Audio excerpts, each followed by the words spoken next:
Hi guys, welcome back to new video. എല്ലാവർക്കും പുതിയൊരു വീഡിയോയിലേക്ക് സ്വാഗതം. പ്രമുഖ യൂട്യൂബർ ആയിട്ടുള്ള സന്ദീപ് എടപ്പാളിനെ കേരള പോലീസ് അറസ്റ്റ് ചെയ്തു എന്നൊരു വാർത്തയാണ് പുറത്തേക്ക് വരുന്നത്. ബിഷപ്പ് നോബിൾ ഫിലിപ്പ് അമ്പലവേലിൽ എന്ന് പറയുന്ന വൈദികൻ നൽകിയ പരാതിയെ തുടർന്നാണ് സന്ദീപ് എടപ്പാൾ എന്ന് പറയുന്ന യൂട്യൂബറെ കേരള പോലീസ് അറസ്റ്റ് ചെയ്തിരിക്കുന്നത്. സന്ദീപ് എടപ്പാൾ എന്ന് പറയുന്ന യൂട്യൂബർ നിരന്തരം തന്റെ സാമൂഹ്യ മാധ്യമ അക്കൗണ്ടുകൾ വഴി, പ്രത്യേകിച്ച് യൂട്യൂബ് ചാനൽ വഴി തന്നെയും തന്റെ കുടുംബത്തെയും തന്റെ പൗരോഹിത്യത്തെയും അപമാനിക്കുന്ന തരത്തിൽ വീഡിയോസ് ചെയ്യുന്നു എന്ന് ആരോപിച്ചുകൊണ്ടാണ് ബിഷപ്പ് നോബിൾ ഫിലിപ്പ് അമ്പലവേലിൽ സന്ദീപ് എടപ്പാൾ എന്ന് പറയുന്ന യൂട്യൂബർക്കെതിരെ ബഹുമാനപ്പെട്ട കേരള മുഖ്യമന്ത്രിക്കും ആഭ്യന്തരമന്ത്രിക്കും കോട്ടയം SP-ക്കും പരാതി നൽകിയത്. ഈ പരാതിയെ തുടർന്നാണ് സന്ദീപിനെ നിലവിൽ അറസ്റ്റ് ചെയ്തിരിക്കുന്നത്. ഇതുകൂടാതെ രേണുസുധിയുടെ കുടുംബം, രേണുസുധീനെയും കുടുംബത്തെയും നിരന്തരം സന്ദീപ് അയാളുടെ വീഡിയോസിലൂടെ അപമാനിക്കുന്നു എന്ന് ആരോപിച്ചുകൊണ്ട് മറ്റൊരു പരാതിയും സന്ദീപിനെതിരെ കൊടുത്തിട്ടുണ്ടായിരുന്നു. എന്നാൽ ഈ ഒരു കേസിലും സന്ദീപിനെ പോലീസ് അറസ്റ്റ് ചെയ്തിട്ടുണ്ട്. എന്തായാലും 2 കേസുകളിലാണ് സന്ദീപ് നിലവിൽ അറസ്റ്റിലായിരിക്കുന്നത്. ഈ ഒരു വിഷയവുമായി ബന്ധപ്പെട്ട് ബിഷപ്പ് നോബിൾ ഫിലിപ്പ് അമ്പലവേലിന് പറയാനുള്ള ചില കാര്യങ്ങൾ നമുക്കൊന്ന് കണ്ടുനോക്കാം. ഒരു പ്രതിയാണല്ലോ ഇപ്പോൾ പോലീസ് അറസ്റ്റ് ചെയ്തിരിക്കുന്നത്. അപ്പം ഒരുപാട് വീഡിയോകൾ ഇങ്ങനെ യൂട്യൂബിൽ വന്നിട്ടുണ്ട്. അപ്പോൾ അതിനെക്കുറിച്ച് അതായത് കുറേ യൂട്യൂബേഴ്സ് വളരെ മോശമായ രീതിയിൽ എന്നെയും എൻ്റെ വ്യക്തിജീവിതത്തെയും എൻ്റെ കുടുംബത്തെയും എൻ്റെ ഔദ്യോഗിക മിഷണറി ജീവിതത്തെയും മോശമാക്കുന്ന പല യൂട്യൂബേഴ്സ് വീഡിയോ ഇട്ടു. അതിൽ വേറെ കുറച്ച് ആൾക്കാരുടെ പേരിൽ കൂടെ പരാതി നൽകിയിട്ടുണ്ട്. അന്വേഷണത്തിൻ്റെ ഭാഗമായിട്ട് അവർ പോലീസ് സൈബർ ഡിപ്പാർട്ട്മെൻറ്റ് അതിൻ്റെ അന്വേഷണത്തിന് നടപടികൾ നടന്നുകൊണ്ടിരിക്കുന്നു. തുടർന്ന് തീർച്ചയായിട്ടും വേണ്ട മേൽ നടപടികൾ സ്വീകരിക്കുമെന്ന് ഇവിടുത്തെ പോലീസ് മേലധികാരികൾ എന്നോട് അറിയിച്ചിട്ടുണ്ട്. അവർക്കെതിരെ അധികം വൈകാതെ തന്നെ നടപടികൾ ഉണ്ടാകും. അവർ നിരീക്ഷണത്തിലാണ് എന്നാണ് പോലീസ് ഡിപ്പാർട്ട്മെൻറ്റിൽ നിന്ന് എനിക്കിപ്പോൾ അവരെന്നോട് അറിയിക്കുവാനിടയായത്. സന്ദീപ് എടപ്പാളിനെ കൂടാതെ നിരവധി യൂട്യൂബേഴ്സിനെതിരെ ബിഷപ്പ് നോബിൾ ഫിലിപ്പ് അമ്പലവേലിൽ പരാതി നൽകിയിട്ടുണ്ട്. ഈ പരാതി പ്രകാരം ഓരോരുത്തരുടെയും യൂട്യൂബ് ചാനലുകൾ കേരള പോലീസ് മോണിറ്റർ ചെയ്യുന്നു എന്നുള്ള വിവരമാണ് ബിഷപ്പ് നോബിൾ ഫിലിപ്പ് പുറത്തേക്ക് വിട്ടിരിക്കുന്നത്. എന്തായാലും ഈ ഒരു വിഷയത്തിൽ കൂടുതൽ അറസ്റ്റുകൾ ഉണ്ടാകുമെന്നാണ് അറിയാൻ സാധിക്കുന്നത്. കാരണം മറ്റൊന്നുമില്ല, കഴിഞ്ഞ കുറച്ച് ദിവസങ്ങളായിട്ട് ബിഷപ്പ് നോബിൾ ഫിലിപ്പ് അമ്പലവേലിൽ എന്ന് പറയുന്ന വൈദികന്റെ അച്ഛൻ പട്ടം വ്യാജമാണ്. അദ്ദേഹം കൊല്ലം സുധിങ്ങിയ കുടുംബത്തിന് നൽകിയ ഭൂമി അത് മറ്റൊരാളിൽ നിന്ന് തട്ടിയെടുത്തതാണ്. അതുകൂടാതെ ബിഷപ്പ് 15-ലധികം കല്യാണം കഴിച്ചു എന്ന തരത്തിലുള്ള നിരവധി ആരോപണങ്ങൾ നിരവധി യൂട്യൂബ് ചാനലുകൾ ഉന്നയിച്ചിട്ടുണ്ട്. എന്നാൽ ഈ ഒരു വിഷയങ്ങളിലെല്ലാം തന്നെ ബിഷപ്പ് നോബിൾ ഫിലിപ്പ് അമ്പലവേലിൽ എന്ന് പറയുന്ന വൈദികൻ പരാതി നൽകിയിട്ടുണ്ട്. ഈ പരാതിയുടെ അടിസ്ഥാനത്തിൽ പോലീസ് അന്വേഷണം ആരംഭിച്ചിട്ടുണ്ട്. ഈ അന്വേഷണത്തിന്റെ ഭാഗമായിട്ട് നടന്ന ആദ്യത്തെ അറസ്റ്റാണ് സന്ദീപ് എടപ്പാളിൻ്റെത്. എന്തായാലും സന്ദീപിനെ സ്റ്റേഷനിലേക്ക് കൊണ്ടുവരുന്ന ദൃശ്യങ്ങൾ നമുക്കൊന്ന് കണ്ടുനോക്കാം. ഇതാ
സോ ഈ ഒരു വീഡിയോ കാണുമ്പോൾ നിങ്ങൾക്ക് എല്ലാവർക്കും തോന്നും ബിഷപ്പ് നോബിൾ ഫിലിപ്പ് അമ്പലവേലിൽ എന്ന് പറയുന്ന വൈദികന്റെ ഫോട്ടോയോ ചിത്രമോ അദ്ദേഹത്തിന്റെ പേരോ മറ്റു കാര്യങ്ങളോ ഒന്നും തന്നെ സന്ദീപ് ഉപയോഗിച്ചിട്ടില്ലല്ലോ, പിന്നെ എങ്ങനെയാണ് കേസ് രജിസ്റ്റർ ചെയ്യാൻ പറ്റുക എന്നുള്ളത്.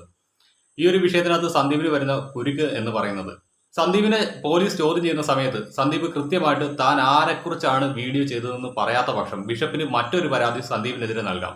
അതായത് ക്രൈസ്തവ പുരോഹിതരെ അപമാനിക്കാൻ ശ്രമിച്ചു എന്ന് ആരോപിച്ചുകൊണ്ട് ബിഷപ്പ് ഒരു പരാതി കൂടി സന്ദീപിനെതിരെ നൽകി കഴിഞ്ഞാൽ BNS പ്രകാരം 3 വർഷം തടവ് ലഭിക്കാവുന്ന കുറ്റകൃത്യമാണ് സന്ദീപ് ചെയ്തു വെച്ചിരിക്കുന്നത്. അതുകൊണ്ട് തന്നെ സന്ദീപിന് ഈ ഒരു കേസിൽ നിന്ന് പെട്ടെന്ന് ഊരിപ്പോരാൻ പറ്റുമെന്ന് എനിക്ക് തോന്നുന്നില്ല.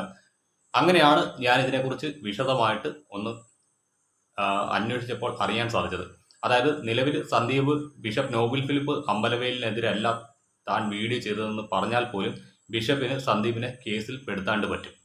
ക്രൈസ്തവ പുരോഹിതരെ അപമാനിച്ചുകൊണ്ട് സമൂഹത്തിൽ മതസ്പർദ്ധ വളർത്തുവാൻ ശ്രമിച്ചു എന്നൊരു ആരോപണം ഉന്നയിച്ചുകൊണ്ട് ഒരു പുരോഹിതനായിട്ടുള്ള ബിഷപ്പ് നോബിൾ ഫിലിപ്പ് അമ്പലവേലിൽ എന്ന് പറയുന്ന വൈദികൻ സന്ദീപിനെതിരെ മറ്റൊരു കേസ് നൽകിക്കഴിഞ്ഞാൽ സന്ദീപിന് ഒരു ഈസി വോക്ക് ഈ ഒരു കേസിൽ നിന്ന് ഉണ്ടാവില്ല എന്നാണ് ഞാൻ അന്വേഷിച്ചപ്പോൾ അറിയാൻ സാധിച്ചത്. എന്താണ് ഇവിടെ പോലീസ് സ്റ്റേഷനിൽ ഒരു പ്രമുഖ യൂട്യൂബർ കഴിഞ്ഞ ജൂലൈ 13 മുതൽ എന്നെ നിരന്തരമായി മോശമായ വീഡിയോകളിട്ട് ഭയങ്കരമായ രീതിയിൽ എന്നെ അപമാനിക്കുകയും എൻ്റെ വ്യക്തിപരമായ ജീവിതത്തെ, കുടുംബജീവിതത്തെ, എൻ്റെ മിഷണറി വൈദിക ജീവിതത്തെ എല്ലാം താറടിച്ചുകൊണ്ട് വീഡിയോ ഇട്ടുകൊണ്ടിരുന്ന യൂട്യൂബർക്കെതിരെ ഞാൻ മുഖ്യമന്ത്രിക്കും ആഭ്യന്തരമന്ത്രിക്കും കോട്ടയം പോലീസ് മേധാവിക്കും പരാതി നൽകി. അതിൻ്റെ അടിസ്ഥാനത്തിൽ മലപ്പുറത്തു നിന്നും ആ യൂട്യൂബറെ അറസ്റ്റ് ചെയ്തുകൊണ്ട് വന്നിരിക്കുകയാണ്. ഇപ്പോൾ അതിൻ്റെ പ്രതിയെ കണ്ട് ബോധിപ്പിക്കേണ്ടതിനായിട്ട് ഇവിടുത്തെ SHO എന്നെ ഇവിടെ വിളിച്ചു വരുത്തുകയും ഞാൻ പ്രതിയെ കണ്ട് ബോധ്യപ്പെടുകയും ചെയ്തു. അതനുസരിച്ച് FIR രജിസ്റ്റർ ചെയ്തു. FIRൻ്റെ നമ്പർ 944/2026 എന്നുള്ള FIR നമ്പറിൽ കേസ് രജിസ്റ്റർ ചെയ്തു. പ്രതിയെ കോടതിയിൽ രാവിലെ ഹാജരാക്കുമെന്നാണ് SHO എന്നോട് പറഞ്ഞിരിക്കുന്നത്. പ്രതി ഇവിടെ ലോക്കപ്പിലാണ് പോകുന്നത്. അപ്പോൾ ഗൈസ്, ഇപ്പോൾ കിട്ടിയിരിക്കുന്ന അപ്ഡേഷൻ പ്രകാരം സന്ദീപ് എടപ്പാൾ എന്ന് പറയുന്ന യൂട്യൂബറെ നാളെ രാവിലെ കോടതിയിൽ ഹാജരാക്കും. അതുവരെ അദ്ദേഹം പോലീസിന്റെ കസ്റ്റഡിയിലാണ്. ഏതായാലും ചോദ്യം ചെയ്യലും മറ്റു കാര്യങ്ങളൊക്കെ ഇന്ന് നടക്കുമെന്നാണ് എനിക്ക് തോന്നുന്നത്. എന്തായാലും ഒരു ചെറിയൊരു ചോദ്യം ചെയ്യൽ നടത്താതെ നാളെ കോടതിയിൽ റിപ്പോർട്ട് സബ്മിറ്റ് ചെയ്യാൻ പറ്റില്ല. എന്തായാലും ഇന്ന് സന്ദീപ് വിശദാംശങ്ങൾ തുറന്ന് പോലീസിനോട് പറയേണ്ടി വരും. അല്ലാത്ത പക്ഷം സന്ദീപിനെ കോടതി റിമാൻഡ് ചെയ്യാനാണ് സാധ്യത കൂടുതൽ. ജാമ്യം കിട്ടുമോ ഇല്ലയോ എന്നുള്ള കാര്യത്തിൽ എനിക്ക് സംശയമാണ്. ഒരു പക്ഷേ കിട്ടിയേക്കാം. അപ്പോൾ ഗൈസ്, ഇത്രേ ഉള്ളൂ നമ്മുടെ വീഡിയോയെക്കുറിച്ചുള്ള നിങ്ങളുടെ വിലയേറിയ അഭിപ്രായങ്ങൾ ഒന്ന് കമൻ്റായിട്ട് രേഖപ്പെടുത്താണ്ട് മറക്കരുത്. ഒരു പ്രതിയാണല്ലോ ഇപ്പോൾ പോലീസ് അറസ്റ്റ് ചെയ്തിരിക്കുന്നത്. അപ്പം ഒരുപാട് വീഡിയോകൾ ഇങ്ങനെ യൂട്യൂബിൽ വന്നിട്ടുണ്ട്.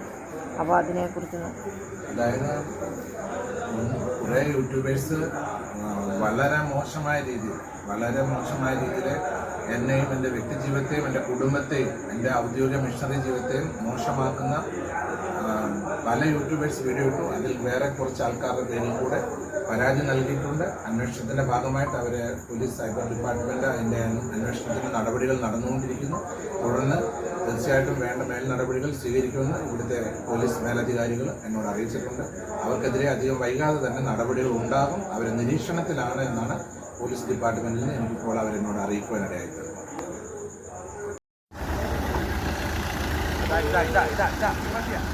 ഇതാ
എന്താണ് ഇവിടെ പോലീസ് സ്റ്റേഷനിൽ ഒരു പ്രമുഖ യൂട്യൂബർ കഴിഞ്ഞ ജൂലൈ 13 മുതൽ എന്നെ നിരന്തരമായി മോശമായ വീഡിയോകളിട്ട് ഭയങ്കരമായ രീതിയിൽ എന്നെ അപമാനിക്കുകയും എൻ്റെ വ്യക്തിപരമായ ജീവിതത്തെ, കുടുംബജീവിതത്തെ, എൻ്റെ മിഷണറി വൈദിക ജീവിതത്തെ എല്ലാം താറടിച്ചുകൊണ്ട് വീഡിയോ ഇട്ടുകൊണ്ടിരുന്ന യൂട്യൂബർക്കെതിരെ ഞാൻ മുഖ്യമന്ത്രിക്കും ആഭ്യന്തരമന്ത്രിക്കും കോട്ടയം പോലീസ് മേധാവിക്കും പരാതി നൽകി.